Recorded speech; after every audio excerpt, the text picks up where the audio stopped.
సరే అన్న అన్న ఇక్కడ రా.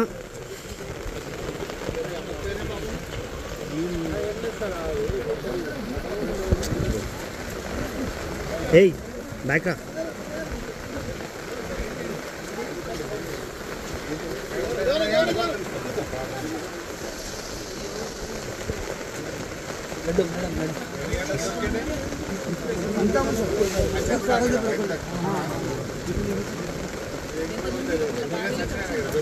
నా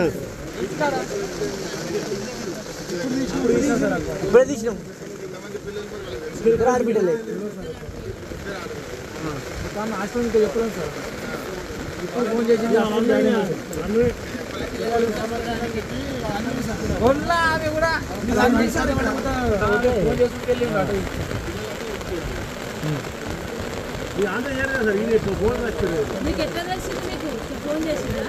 అవి కూడా బ్రిడ్జ్ మీద ప్రభుత్వం కూడా అక్కడికి చేరుకోలేదు. వెంటనే ఆ ధూప్ సింగ్ తండా ప్రజలు గుట్టల మీద ఉన్నారు, వాళ్ళను కూడా కాపాడాలని, వాళ్ళకి భోజనాలు మంచినీళ్లు అందించాలని చెప్పి ప్రభుత్వాన్ని డిమాండ్ చేస్తుంది. సో ఈరోజు నిన్న ఇద్దరు ఆ వరదలో కొట్టుకుపోయారు. అందులో బెస్త సత్యనారాయణ డెడ్ బాడీ ఇప్పటి వరకు దొరికింది. ఇంకా యాదగౌడు డెడ్ బాడీ ఇంతవరకు దొరకలేదు. ఎన్డీఆర్ఎఫ్ బృందాలను పంపించి వెంటనే యాదగౌడు యొక్క మృతదేహాన్ని మరి వెతికి కుటుంబ సభ్యులకు అందించాలని కూడా ప్రభుత్వాన్ని కోరుతుంది. రాష్ట్ర ప్రభుత్వం వరద నివారణ చర్యలు తీసుకోవడంలో పూర్తిగా విఫలమైపోయింది. ముఖ్యంగా ఈరోజు ఈ ఫెయిల్యూర్ అంతా కూడా రాష్ట్ర ముఖ్యమంత్రిది, రాష్ట్ర ప్రభుత్వాన్ని. ఎంత బాధతో ఉన్నామంటే ఈరోజు ఇవాళ హవేలీ గన్పూర్ మండలంలో మరి ఇద్దరు యువకులు చనిపోవడం జరిగింది. వాళ్ళ పిల్లలు, ముఖ్యంగా ఇద్దరు పిల్లలు గురుకుల పాఠశాలలో చదువుతున్నారు. వర్షాల వల్ల గురుకుల పాఠశాల లీక్ అవుతా ఉంది, మీ పిల్లల్ని తీసుకుపోండి అని ప్రిన్సిపల్ ఫోన్ చేస్తే పిల్లల్ని మెదక్కు పోయి తీసుకొచ్చుకుందామని బయలుదేరి మరి ఆటోలో నడుపుతున్నటువంటి యాదగౌడు, ఆటోలో కూర్చున్న సత్యనారాయణ ఇద్దరు కూడా ఈ వరదలో ఆటో కొట్టుకుపోయి చనిపోవడం జరిగింది.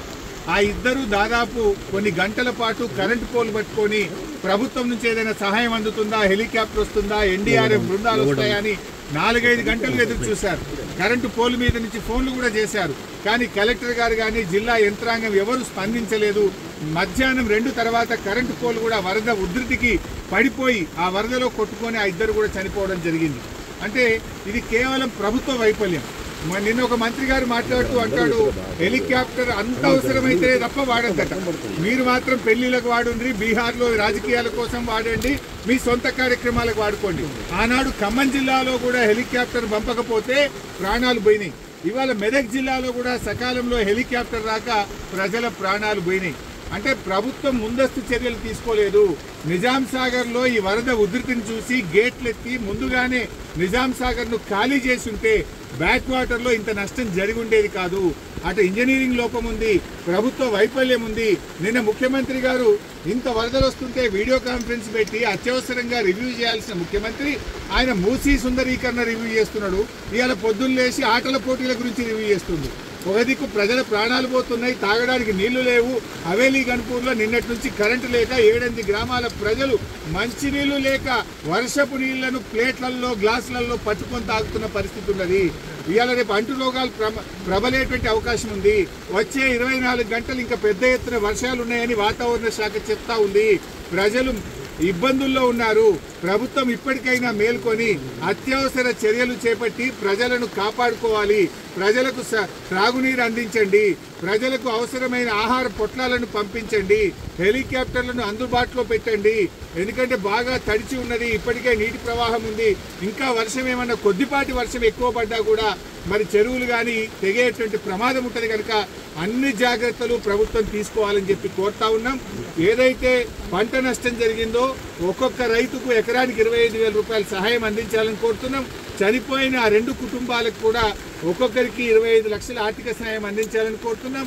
ఇక్కడే పక్కనే ధూప్ సింగ్ తండా ప్రజలు తండాను వదిలిపెట్టి గుట్ట మీద ఉన్నారు. రాత్రంతా కూడా గుట్ట మీదనే ఉన్నారు, వాళ్ళకి మంచినీళ్లు లేవు. రాష్ట్ర ప్రభుత్వం వరద నివారణ చర్యలు తీసుకోవడంలో పూర్తిగా విఫలమైపోయింది. ముఖ్యంగా ఈరోజు ఈ ఫెయిల్యూర్ అంతా కూడా రాష్ట్ర ముఖ్యమంత్రిది, రాష్ట్ర ప్రభుత్వాన్ని. ఎంత బాధతో ఉన్నామంటే ఈరోజు ఇవాళ హవేలీ గన్పూర్ మండలంలో మరి ఇద్దరు యువకులు చనిపోవడం జరిగింది. వాళ్ళ పిల్లలు, ముఖ్యంగా 2 పిల్లలు గురుకుల పాఠశాలలో చదువుతున్నారు. వర్షాల వల్ల గురుకుల పాఠశాల లీక్ అవుతా ఉంది, మీ పిల్లల్ని తీసుకుపోండి అని ప్రిన్సిపల్ ఫోన్ చేస్తే పిల్లల్ని మెదక్కు పోయి తీసుకొచ్చుకుందామని బయలుదేరి మరి ఆటోలో నడుపుతున్నటువంటి యాదగౌడు, ఆటోలో కూర్చున్న సత్యనారాయణ ఇద్దరు కూడా ఈ వరదలో ఆటో కొట్టుకుపోయి చనిపోవడం జరిగింది. ఆ ఇద్దరు దాదాపు కొన్ని గంటల పాటు కరెంటు పోల్ పట్టుకొని ప్రభుత్వం నుంచి ఏదైనా సహాయం అందుతుందా, హెలికాప్టర్ వస్తుందా, ఎన్డీఆర్ఎఫ్ బృందాలు వస్తాయని 4-5 గంటలు ఎదురు చూశారు. కరెంటు పోల్ మీద నుంచి ఫోన్లు కూడా చేశారు. కానీ కలెక్టర్ గారు కానీ జిల్లా యంత్రాంగం ఎవరు స్పందించలేదు. మధ్యాహ్నం 2 తర్వాత కరెంటు పోల్ కూడా వరద ఉధృతికి పడిపోయి ఆ వరదలో కొట్టుకొని ఆ ఇద్దరు కూడా చనిపోవడం జరిగింది. అంటే ఇది కేవలం ప్రభుత్వ వైఫల్యం. నిన్న ఒక మంత్రి గారు మాట్లాడుతూ అంటాడు, హెలికాప్టర్ అంత అవసరమైతే తప్ప వాడద్దట, మీరు మాత్రం పెళ్లిలకు వాడండి, బీహార్లో రాజకీయాల కోసం వాడండి, మీ సొంత కార్యక్రమాలకు వాడుకోండి. ఆనాడు ఖమ్మం జిల్లాలో కూడా హెలికాప్టర్ పంపకపోతే ప్రాణాలు పోయినాయి. ఇవాళ మెదక్ జిల్లాలో కూడా సకాలంలో హెలికాప్టర్ రాక ప్రజల ప్రాణాలు పోయినాయి. అంటే ప్రభుత్వం ముందస్తు చర్యలు తీసుకోలేదు. నిజాం సాగర్లో ఈ వరద ఉధృతిని చూసి గేట్లెత్తి ముందుగానే నిజాం సాగర్ను ఖాళీ చేసి ఉంటే బ్యాక్ వాటర్లో ఇంత నష్టం జరిగి ఉండేది కాదు. అటు ఇంజనీరింగ్ లోపం ఉంది, ప్రభుత్వ వైఫల్యం ఉంది. నిన్న ముఖ్యమంత్రి గారు ఇంత వరదలు వస్తుంటే వీడియో కాన్ఫరెన్స్ పెట్టి అత్యవసరంగా రివ్యూ చేయాల్సిన ముఖ్యమంత్రి ఆయన మూసీ సుందరీకరణ రివ్యూ చేస్తున్నాడు. ఇవాళ పొద్దున్న లేచి ఆటల పోటీల గురించి రివ్యూ చేస్తుంది. ఒక దిక్కు ప్రజల ప్రాణాలు పోతున్నాయి, తాగడానికి నీళ్లు లేవు. హవేలీ గన్పూర్లో నిన్నటి నుంచి కరెంటు లేక 7-8 గ్రామాల ప్రజలు మంచినీళ్లు లేక వర్షపు నీళ్లను ప్లేట్లలో గ్లాసులలో పట్టుకొని తాగుతున్న పరిస్థితి ఉన్నది. ఇవాళ రేపు అంటు రోగాలు ప్రబలేటువంటి అవకాశం ఉంది. వచ్చే 24 గంటలు ఇంకా పెద్ద ఎత్తున వర్షాలు ఉన్నాయని వాతావరణ శాఖ చెప్తా ఉంది. ప్రజలు ఇబ్బందుల్లో ఉన్నారు. ప్రభుత్వం ఇప్పటికైనా మేల్కొని అత్యవసర చర్యలు చేపట్టి ప్రజలను కాపాడుకోవాలి. ప్రజలకు త్రాగునీరు అందించండి, ప్రజలకు అవసరమైన ఆహార పొట్లాలను పంపించండి, హెలికాప్టర్లను అందుబాటులో పెట్టండి. ఎందుకంటే బాగా తడిచి ఉన్నది, ఇప్పటికే నీటి ప్రవాహం ఉంది. ఇంకా వర్షం ఏమన్నా కొద్దిపాటి వర్షం ఎక్కువ పడ్డా కూడా మరి చెరువులు కానీ తెగేటువంటి ప్రమాదం ఉంటుంది. కనుక అన్ని జాగ్రత్తలు ప్రభుత్వం తీసుకోవాలని చెప్పి కోరుతా ఉన్నాం. ఏదైతే పంట నష్టం జరిగిందో ఒక్కొక్క రైతుకు ఎకరానికి 25,000 రూపాయల సహాయం అందించాలని కోరుతున్నాం.